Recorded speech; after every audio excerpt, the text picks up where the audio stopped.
And I was afraid. I was afraid as a kid. I think the fear sparked the anger because I was this little kid. I was afraid to get bullied and picked on.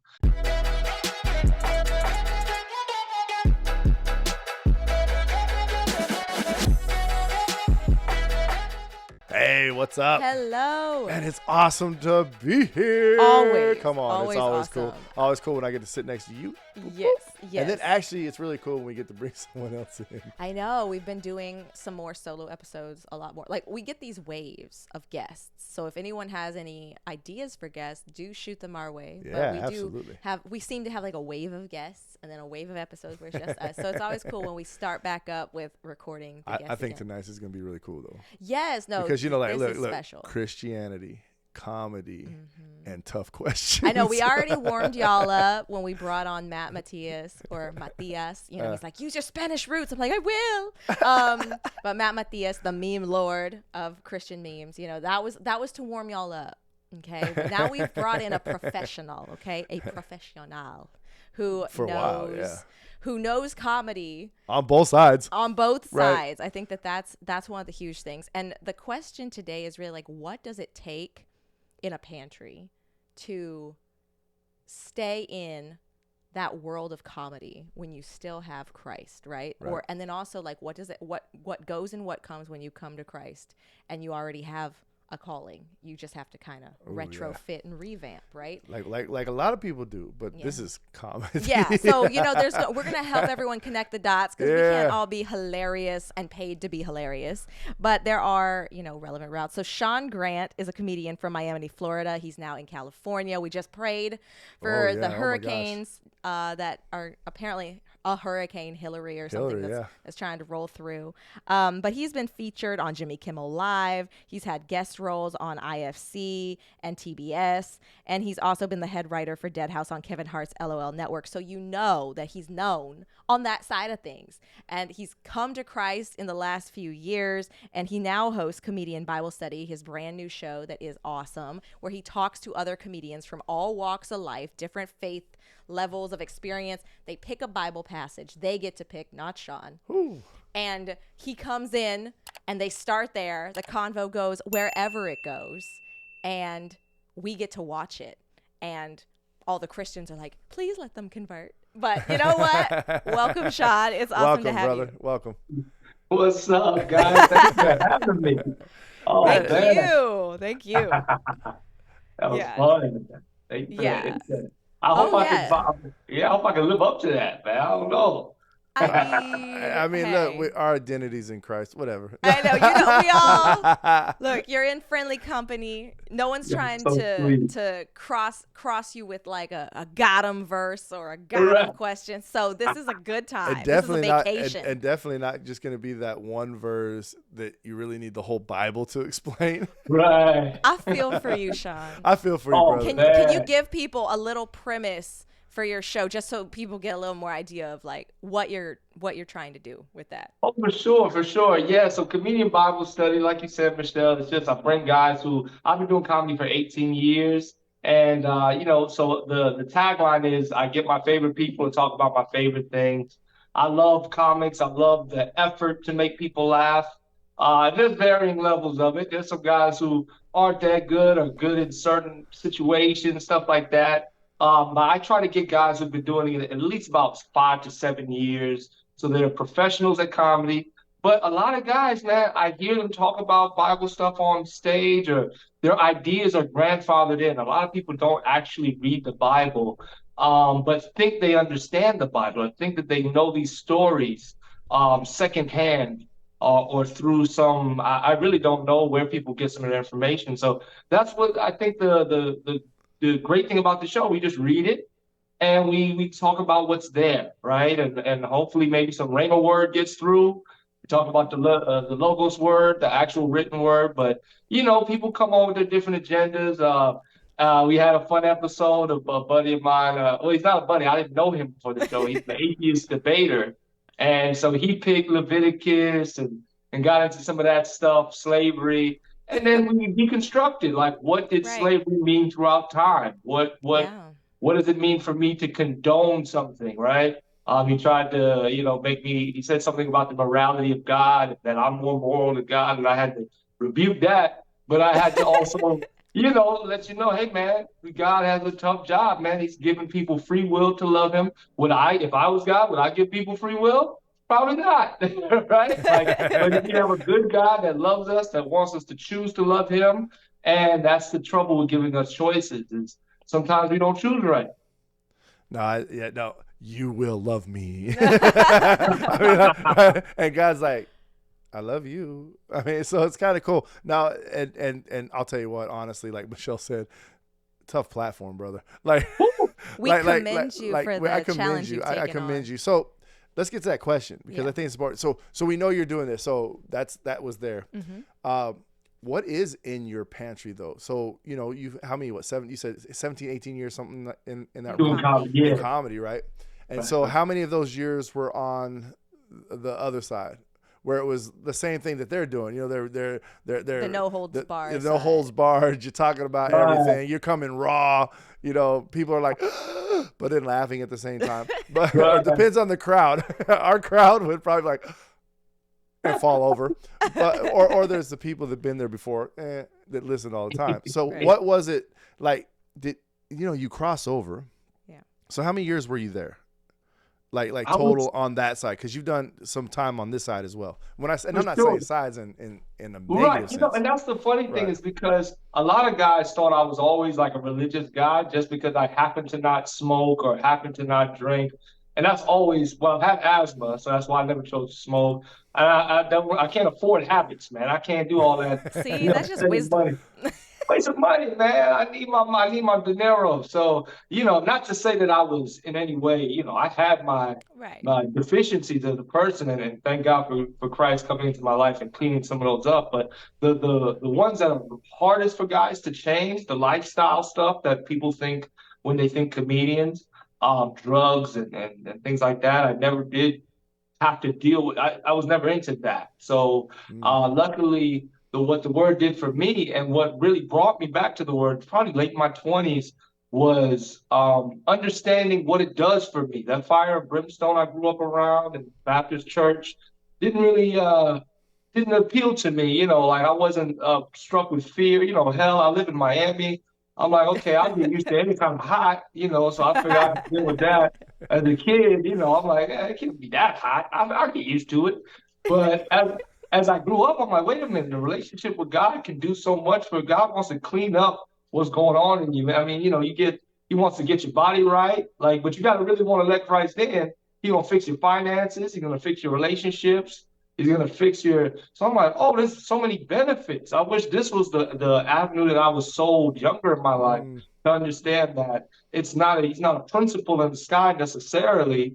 He's more of he wants to aid you through this life thing. He wants us to have abundance. He wants us to have a success. He's laid up riches for us on this earth, and they're there for us to take advantage of through Christ. So, that's kind of the thing I was excited about, and that's what brought me over. So, so that's what I wanted to definitely keep this Bible in my pantry to answer the question. My great grandmother would always, she's, big influence on my young life. She died when I was about 24, around that time, but I really felt the need to get deep in my Bible or have a relationship with God.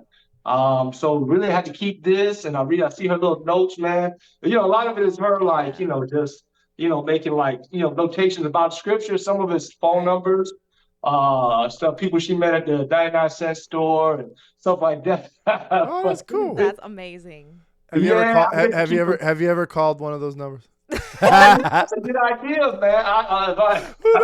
That's a whole show in itself. Like, I'm gonna call all the numbers in my grandma's Bible. And then hold up the cover again. Hold up the cover again. That's your grandma's. Yes. That's your grandma's Bible, right? Yeah, flip it around. Yes, the white dove. I remember those covers from back when I was younger. Like all the old, I don't want to call them old timers now, but I was young, and so they all had that cover with the little white dove, that coloring. Yep. That's cool. That's like reminiscing right there. Yes.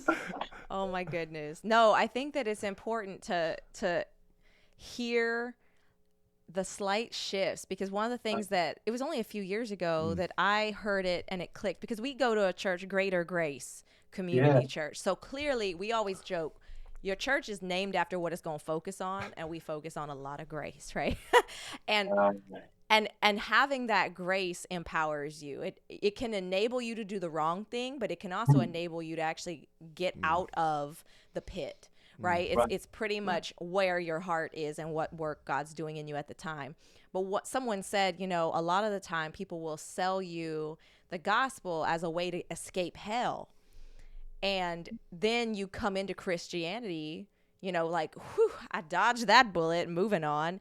But the reality is, the real prize is not that I dodged hell, but that I'm reconnected to my Creator. I am reconnected to the creator and master of the entire universe. And that's the actual prize. The other thing is like some forgiveness that is a prize, but it pales in comparison to what I had. The heartbreaking fact, I didn't have God and a connection with him, and now I do. Yes. And so that's the difference between hearing this constant fire brimstone message where everyone's just focused on what you now have gotten to avoid versus focusing on what you now get to experience. And some people fall into the prosperity gospel side of it, where it's like, they're only focused on the here and now. But there's something to be said, like you said, like if you allow him in to every area of your life, is going to prosper according to his will. Now, will you still have challenges? Will you still have attacks? Will you still have hard times? Absolutely. But to the extent to which it's up to you, you're going to steward those things in a godly way, right? Because you're listening to him. So I think that those kind of conversations are the ones I've heard on your show where you're kind of listening to them. You're like a junior apologist, right? Like, like they're coming with something and you're like, yeah, I hear this. Yes. But then you're kind of turning it around and like, okay, well, here's some added context, but at the same time, you're delivering a little bit of the gospel, right? Maybe that's the Rhema word that you're kind of talking about. Planting seeds. Yeah. That's the hope. I mean, through conversation, through getting and having an open heart on both sides, like in hearing the other person, and through honesty. I think we have the opportunity. Comedians are not shy about being honest. That doesn't mean they're telling the truth. I always say that. Somebody could get on stage and they're not telling the truth, but they're being honest from their perspective, the way they see the world. That's my best shot at the truth, and they can give you that. I had my latest guest, not the one that's aired, not the atheist debater that's on the air now, but a buddy, this guy Steve Hernandez. Man, when he started talking about his time in the I guess you'd say like the LGBTQ community and some of his exploits, but my man went wild with some of the language, but it was like, even me, I don't blush easy, but I said, whoa, and the producer who's like not religious at all, he was like, yeah, we got to use some of these bleeps, man, and get some of this stuff out of here. But, through the honesty and hearing him talk, like, cause without the judgment, without going, hey, man, don't talk like that on here. Right, don't you see my Bible open, hush your mouth. I didn't say none of that. Let him talk. Then he started to mention the damaging parts. Without me saying it, he said, but I really was self-loathing at that time, and I this and that. And I said, well, I put myself in dangerous situations. So I just said, hey, what was dangerous about it? Like, was it what did you, you know what I mean? Like, what was it doing to you on a personal level? And I feel like, when you really let somebody be honest, man, to me, everything has God in it. Everything's about God, right? It's either the absence of God, anything that's true is either about the absence of God or it's about the presence of God, right? So when I hear like old Eminem, some of that stuff is crazy. That's a guy who's chaotic because he's trying to replace God with, drugs and all this other stuff and the things he had going on. So there's honesty there, there's truth there, but it's because it's a guy that has no God.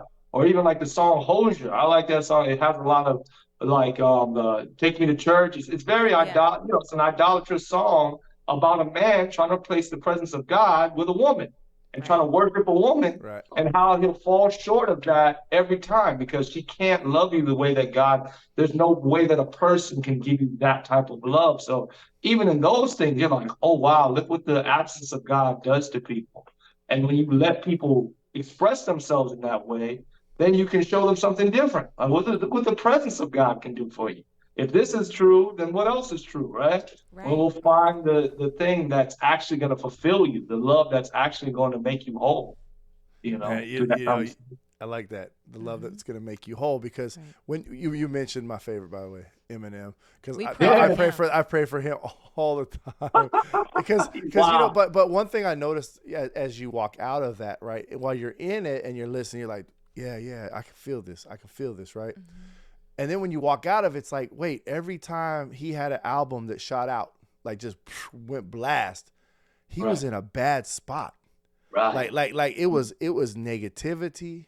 It was sadness. It was like brokenness. It's like, so it's kind of like with the world. It's like in this brokenness and stuff, his fame came on. And then there was that time he got married to some, I can't remember what it was. And he tried to come out with this out. He was happy and whatever. And everybody's like, wait, hold up. What's that album? And then like she left him or something and it broke back apart. And everybody's like, yeah, I feel this. And I'm like, but that's the world. It's like, they don't understand what love is. They don't understand God's love. They understand their idea of love. Well, yeah, I love you. No, but how do you love me?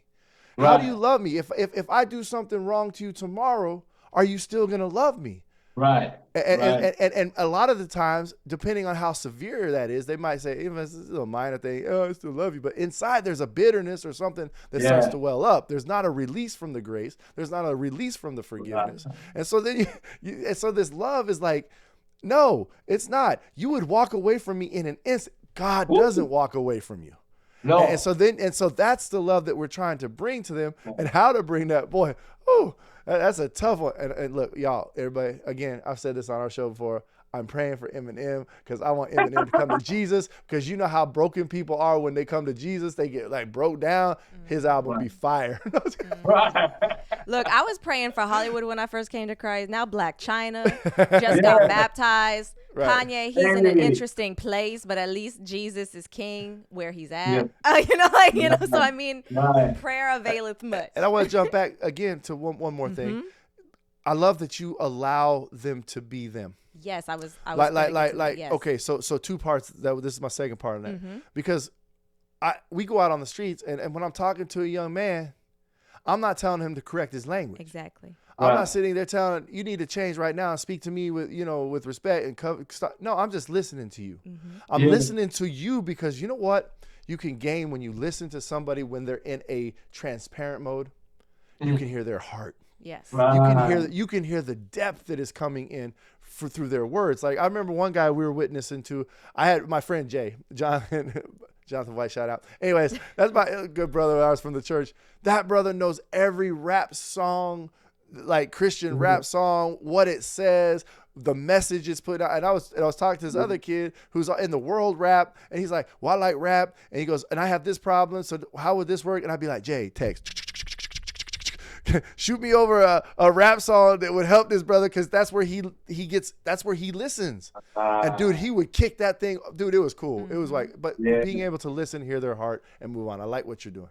Yeah. Yeah, absolutely, man. And I feel that with my brothers in comedy, because it's like there's something about us that we're like, we need people's validation. We love to get up in front of people and get that thing.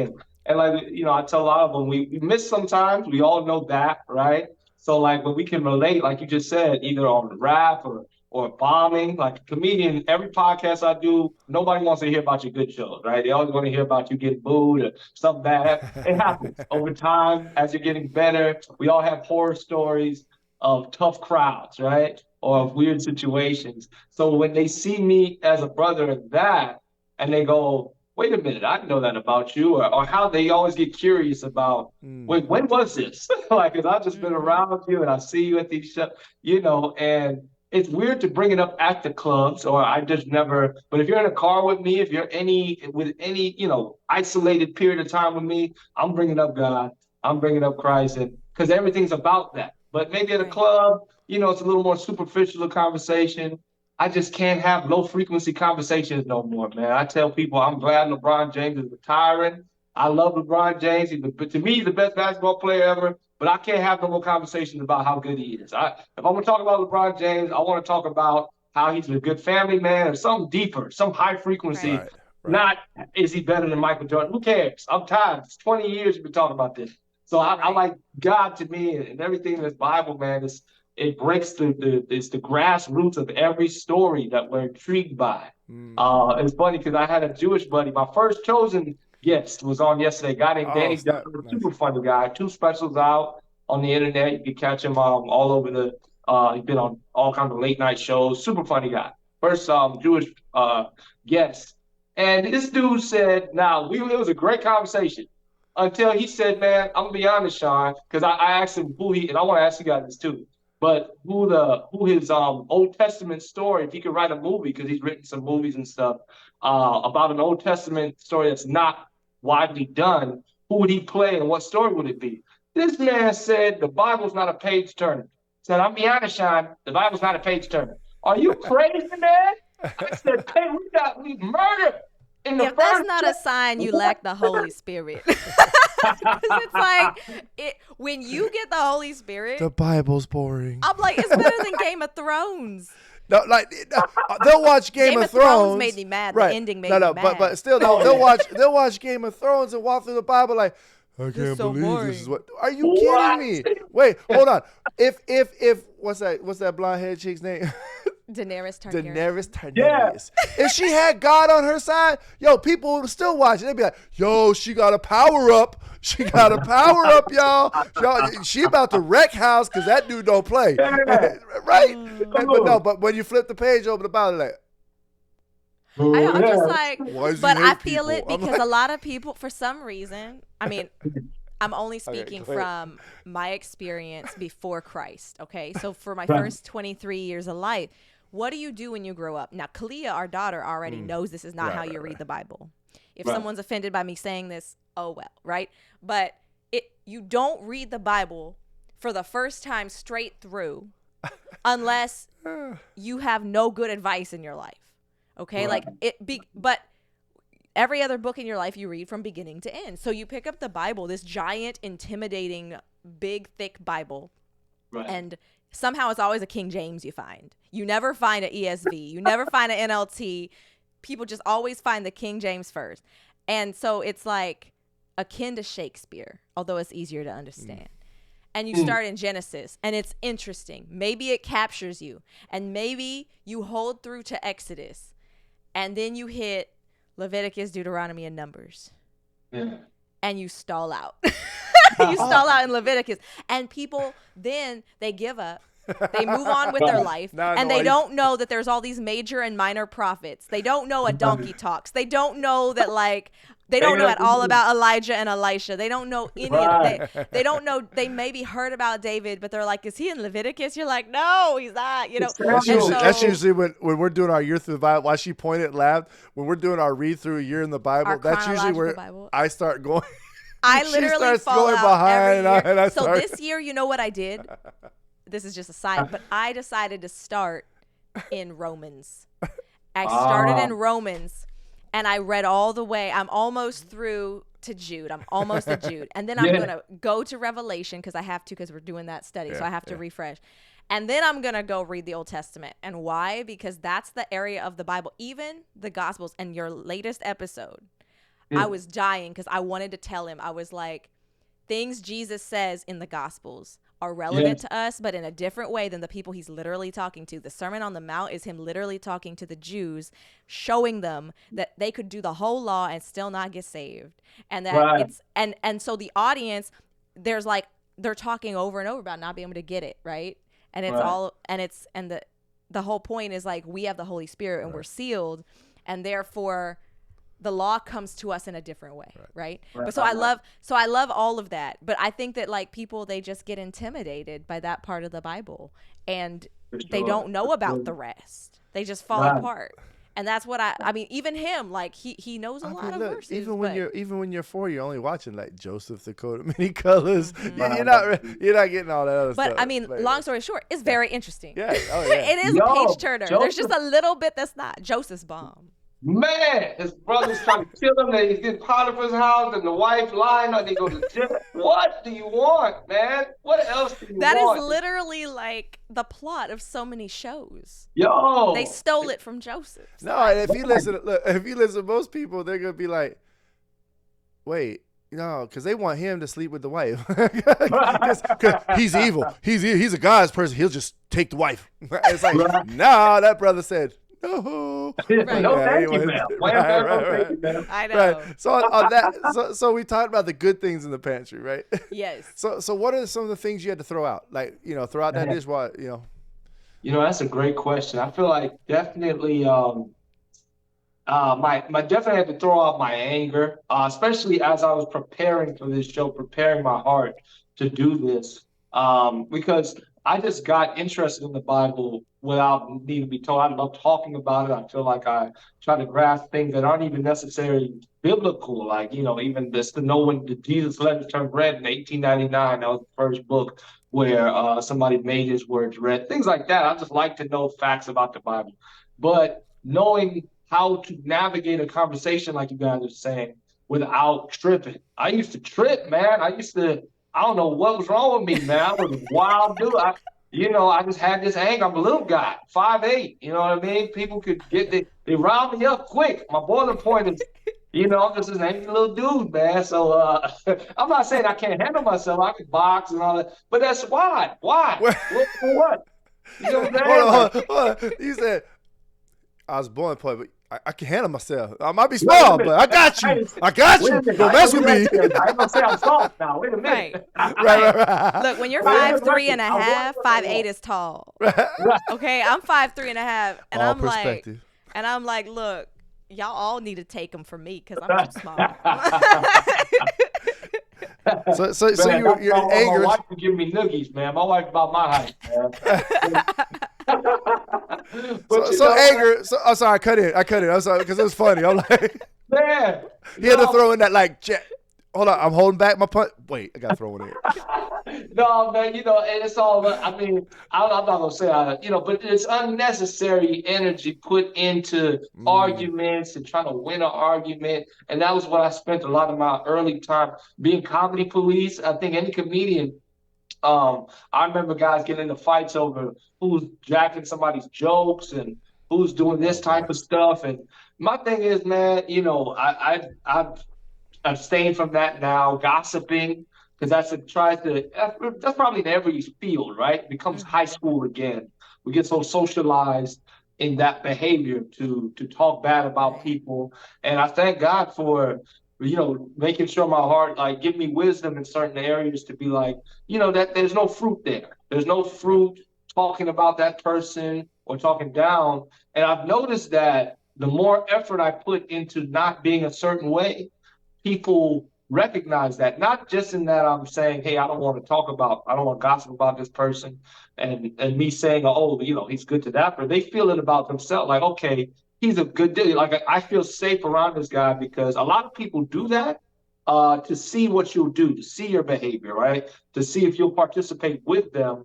And then now they can spread it about you. I think my grandma's Jamaican, so Jamaican saying was, any dog that would carry a bone to you will take one away, is the idea, right? So if somebody brings gossip to you, they want to take gossip and spread it about you as well. So from abstaining about that and saying, you know what, man, I wouldn't talk about you that way behind your back. I'm not going to talk about this brother that way. If you guys are having an issue, you'll figure it out. You know what I mean? You're both comedy brothers. You're going to see each other eventually again on the road at some point. You might as well squash it, man. Whatever it is, it's not worth it. And that's kind of been my blessed are the peacemakers, as Jesus said. I'm trying to be a peacemaker more than somebody who contributes to those situations, man. Because it don't go nowhere. You know what I mean? Right. I'm gonna ask a deeper question because we've been talking with our youth in our youth huddles and our youth groups about anger being a byproduct. Yes. So what was the point behind the anger? Because anger is just a reflex. It's something deeper, something that's inside of us that creates this. And then it's like, the only way I know how to let go of it is through anger. Did you ever identify that? Did you ever narrow that down to what that was? I think so, man. I think it's because I was a fat kid, man. I was afraid. I was afraid as a kid. I think the fear sparked the anger because I was this little kid. I was afraid of getting bullied and picked on. My cousins would do it. I was kind of chunky. And they would mess with me, and there's kids on the block that would. I remember this guy Kobe. punched me in my nose, and I couldn't. I could have beat him up, but I couldn't catch him. I was too big, and I went in the house crying. My grandma was, my grandma was a good Christian woman, but this day she got her machete and she threatened Kobe. She went to the back to say, "You see that boy there? You don't touch him. You touch him again, but chop off his neck."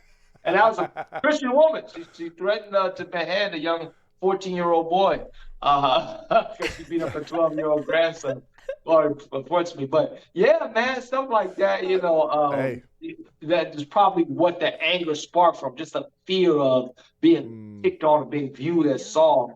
And now I'm too old for that, man. I'm like, maybe I get it. I can't put myself back in a young mind because it'd be hard for me to talk to a kid and say that doesn't matter because school's a tough place. It's almost like jail, man. It's like, I don't know, this is a bad outlook, but you're there all day.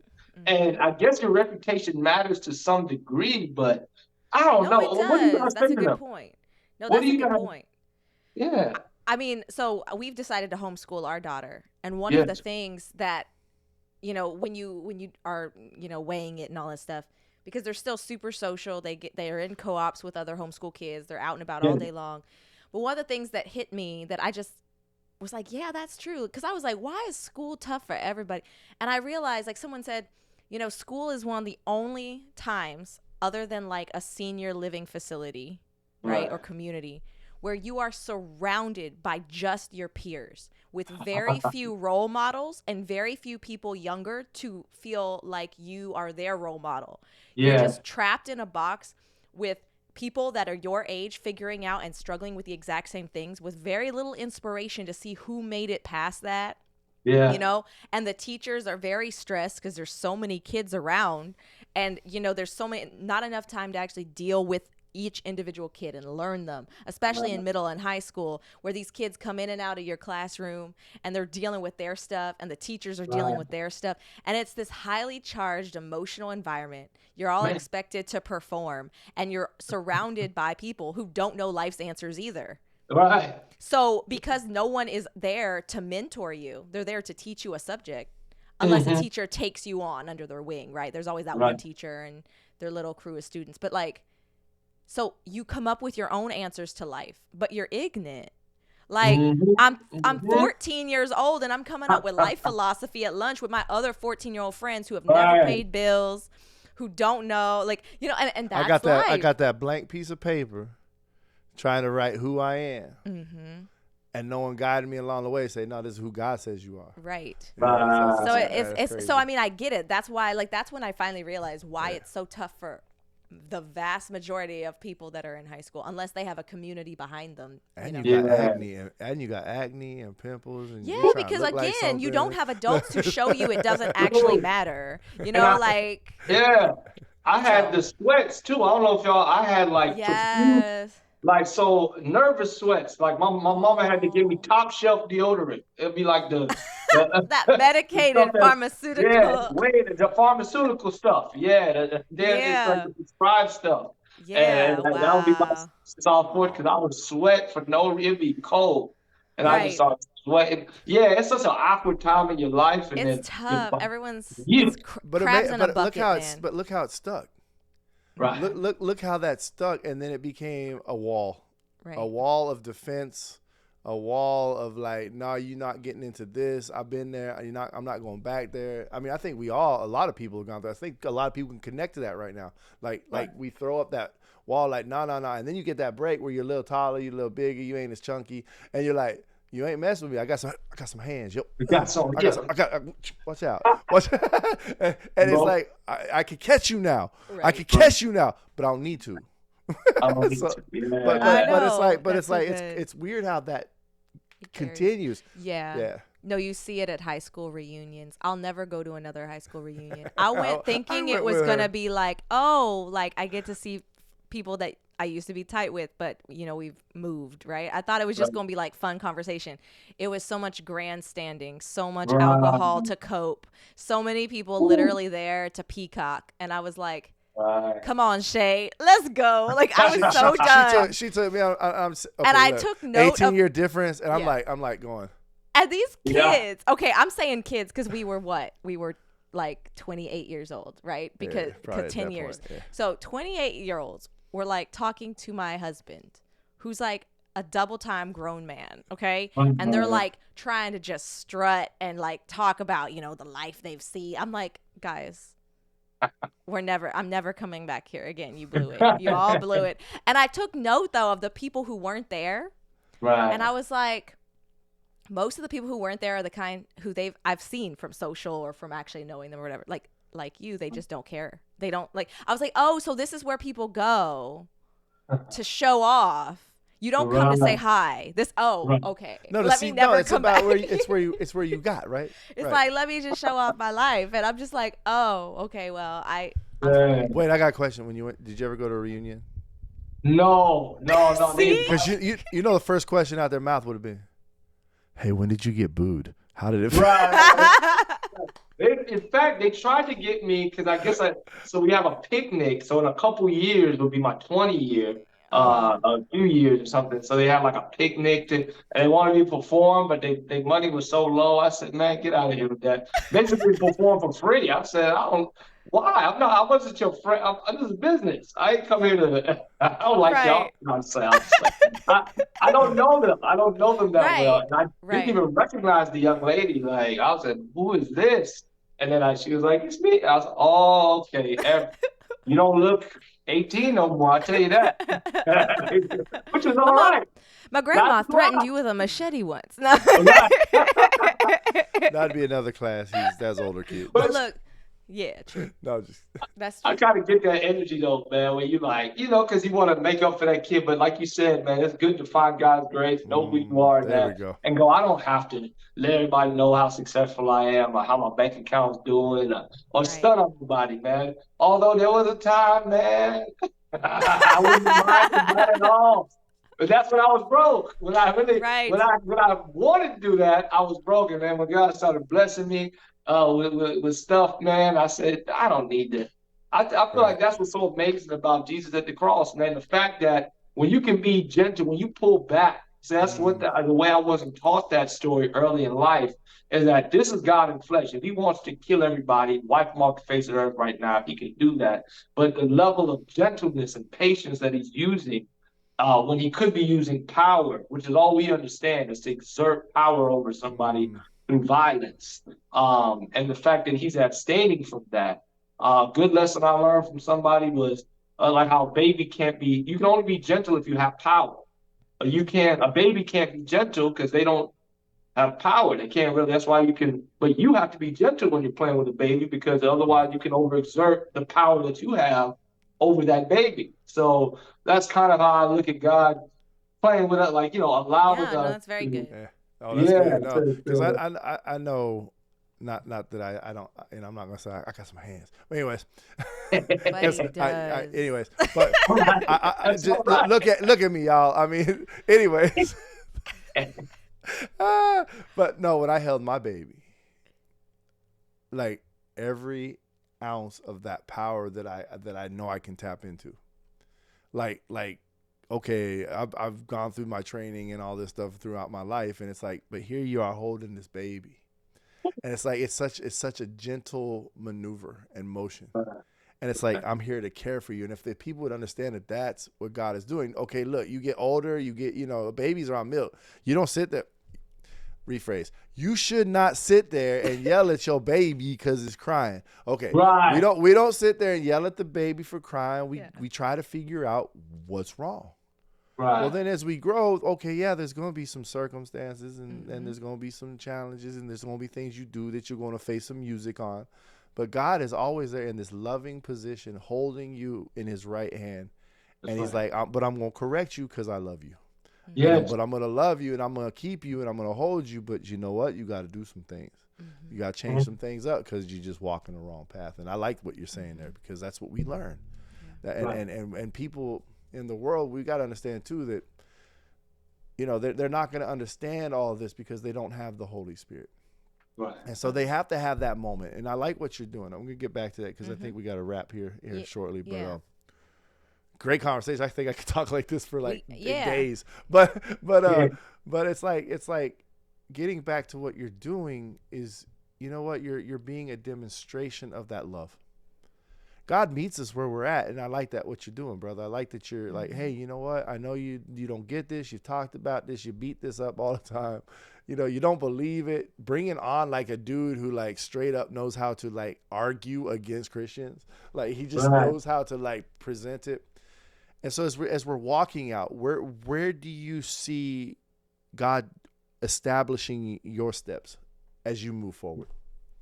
You know what? I feel like just that if I'm obedient to, and this is not a cheap, as you guys know, I see a beautiful setup. You guys, first of all, thank you guys for having me on this platform, and I know you been worked hard over years to establish this platform, to give it to the Lord. So, you know, you guys already know that step by step, the process of social media, booking people, dealing with cancellations, the equipment, the editing, man, is so much. So even to think beyond, you know, it's so hard to do because I just feel like if I stay honestly, it feels good when I'm done with an episode and I had a conversation with a buddy and I said, that's all it is. Right. If it's just me and my man talking and nobody watches, but maybe he gets curious and, you know, reads a little more or whatever, that's fine. You know, that's whatever money I spent to rent the studio and to do all that is money well spent. I'm still going to tithe the rest of it,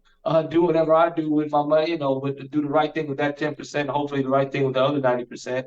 But you know, this part, I'm like, I'll go broke. And my poor wife might have to, I don't know what she's going to do, man. She might have to cut back on the Louis Vuitton or whatever she's doing.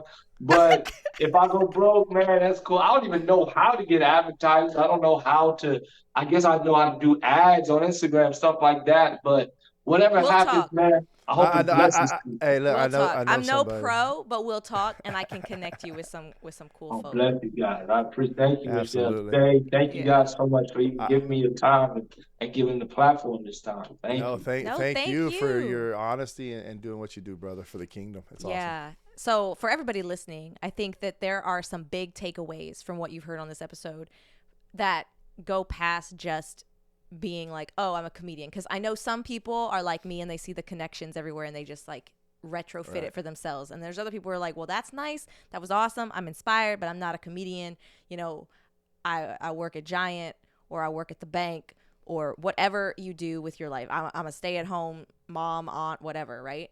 So what are the connections? I think that some of the things here that have stood out to me that are huge are letting people talk and not demanding them to speak as a Christian is expected and called to speak, like in Ephesians 4, you know, like let no unwholesome talk come from your mouth. However, maybe early on, being around that all the time will cause you to stumble, right? We've talked about that before.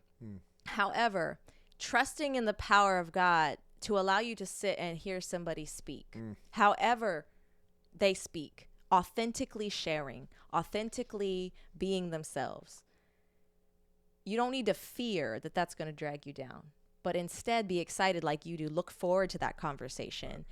Be so in love with the idea of bringing them Jesus, that you're willing to sit there and engage, not in arguments, but in questions, with lighthearted laughter, with kindness when they share something, not big eyes, not shock, not fear that it's going to rub off on you, you're going to catch something, but instead just know that your God is greater and that he's loving this person through you. You know, I think that's huge.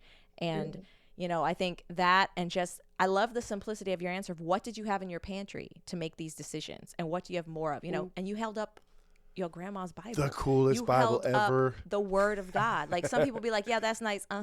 Tell me the 12-step plan. It's like, okay, step 1, read your Bible. Step 2, read it some more.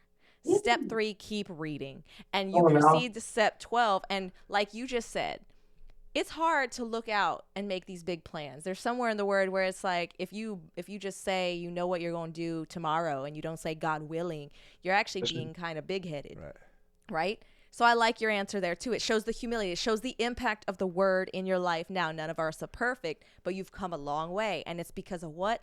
That Bible. Yeah, stop trying to write an epistle to beat up the non-believer, because Paul was writing that to the church. I'm sorry. Exactly. Stop trying to write that epistle. You ain't Paul. I know. You don't need to write a letter to the out world. No, just talk to them. Listen to them. That's what Jesus did every time. Amen. So, we'll quickly answer your question, because you had a great question you had a great for us question about what Old Testament character story would we film, and who would you play in it? You first. Yeah. I have my answer, so I'm putting you on the spot. I just want to be the donkey. The donkey, the Balak and Balaam story. Yeah. I'll take a punch to the head. I'll just be the voice. It's cool. I mean, I just want to look back and be like, do you not know that I just saved you? That's the best voice. Look, you could do it with Brainy Pixel. They animate, you voice act. Yeah. Done. Oh man. So mine is probably so cheese, but I would do an Old Testament movie on the character of Jesus. Yeah. And I would not play Jesus. I would play Rahab. But it would be on the Scarlet Thread. So it's Jesus, because no one ever thinks he's there. They're like, he ain't in the Old Testament. He shows up in the New. I'd be like, no, my story has nothing to do with the New Testament, but the Old Testament. And maybe you'd see Jesus in Melchizedek, maybe not. That'd probably ruffle some feathers. But, regardless, you'd see him working and everything. And I'd be Rahab. How come nobody wants to be Jose? Jose and Gomer. I mean, they have that. What's that crazy movie that came out recently about like a prostitute and a cowboy or something, and it's about Jose and Gomer? Yeah. They did do it. That movie that came out, it was about them. Yeah. It got all kinds of mixed reviews, but it's about Jose and Gomer. That's why he keeps going after this prostitute, because she's supposed to be Gomer. Oh, okay. Somebody did. Those are good choices, man. Those are good. I'll probably go Joshua. I just like. Joshua. It's a tough act to follow with Moses, but and yet he does. I feel like Joshua did some dope stuff, man. Yes. Even when God talked to him, he said, "Look, first of all, I love how God addressed Joshua in the beginning of the book. He says, 'Hey, man, my servant Moses is dead.'" It's like, if anybody knows Moses is dead, Joshua knows. and if you play Joshua, I'll do Caleb. Hey, come on. The two amigos. You just marching around through Jericho, just marching around for 7 days. That's good. And then looking at the people saying, "You about to die? Y'all about to die like your parents." Right. I feel like a show like The Chosen could like Game of Thrones could literally turn the Jericho into a full season, where it's like every day, like each episode is a day of walking around that wall, and then all the drama that unfolds back in camp and back at home with all the wife folk. Yeah, I can see it happening. Wait. So before we go, let people know how they can get in touch with you and, hear some of your new Christian spin on comedy. Guys, check out. Please check me out at Comedian Bible Study on Instagram, as well as we're available on Spotify through the podcasting platform there, Apple, Amazon, Google as well, and on YouTube. And we'd love for you to comment and share. And and I am Sean Grant on Instagram as well. So thank you guys again for giving me this opportunity. I appreciate you. Awesome. Amen. Thank you. So for everybody listening, those links will be in our show notes as always. And you can also get our 7-day Devo, Jesus Not Junk Food, on our website, thepantrypodcast.com. And you can always support us at patreon.com/thepantrypodcast. So until next time. Bye. Bye. Yeah. Yay. I'm going to stop recording.